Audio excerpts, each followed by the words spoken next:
आज कॅबिनेटवरती शिवसेनेच्या मंत्र्यांनी बहिष्कार घातला होता. त्यांचा एक निषेध करण्याचं मागचं कारण वेगळं होतं. अनेक कारणं त्याला होती. त्यातलं काय कारण नक्की होतं, कशाला निषेध केला होता हे जाणून घेण्यावर आपल्यावर मंत्री परत गोगावले जे आहेत. सर, तुम्ही आज कॅबिनेटवरती निषेध केला होता. स्वतः कॅबिनेट गैरहजर राहिले. फक्त एकनाथ शिंदे जे मंत्री उपमुख्यमंत्री तेच होते हजर. काय कारण होतं? त्यांची काही अनेक विविध कारणं होती, पण दोन्ही साहेब बसून मुख्यमंत्री उपमुख्यमंत्री यांनी बसून काही चर्चा केली, डिस्कस केली आणि विषय संपला. काही छोट्या मोठ्या गोष्टी असतात घरामध्ये, कुटुंब असल्यानंतर त्या कुटुंबामध्ये काही छोटे वाद असतात, ते दोघांनी बसून मिटवलेले आहेत. संपलेला विषय आणि आता काय अडचण नाही. सर, खास करून कोकणामध्ये हा वाद असतो दिसतोय भाजप आणि शिवसेनेमध्ये.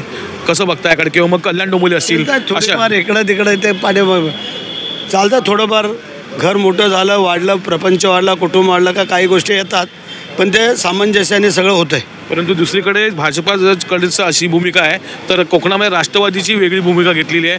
जे तुम्हाला आत्तापर्यंत लढत होते, ज्यांच्याशी तुम्ही लढत होता त्यांना पक्षात घेत आहेत. थोडंफार झालेलं आहे, पण याच्यापुढे होणार नाही अशा प्रकारची चर्चा चालू आहे आणि दोन्ही मुख्यमंत्री उपमुख्यमंत्री बसून ठरवतील. तुमची भूमिका काय असणार? आमची त्या दोन्ही नेत्यांच्या मताशी सहमत आम्ही आहोत. दोन्ही नेत्यांशी सहमत आम्ही आहोत. मोठं घर वाढलं का भांडं लागतंच आणि असंच काहीतरी घडलेलं आहे आणि त्याच्यावरती चर्चा दोन्ही नेत्यांनी केलेली आहे आणि त्यातून मार्ग निघेल अशी आशा गोगावले यांनी व्यक्त केली आहे. व्हिडिओ जर्नलिस्ट नरसिंगसह कपिल राव, झी मीडिया, मुंबई.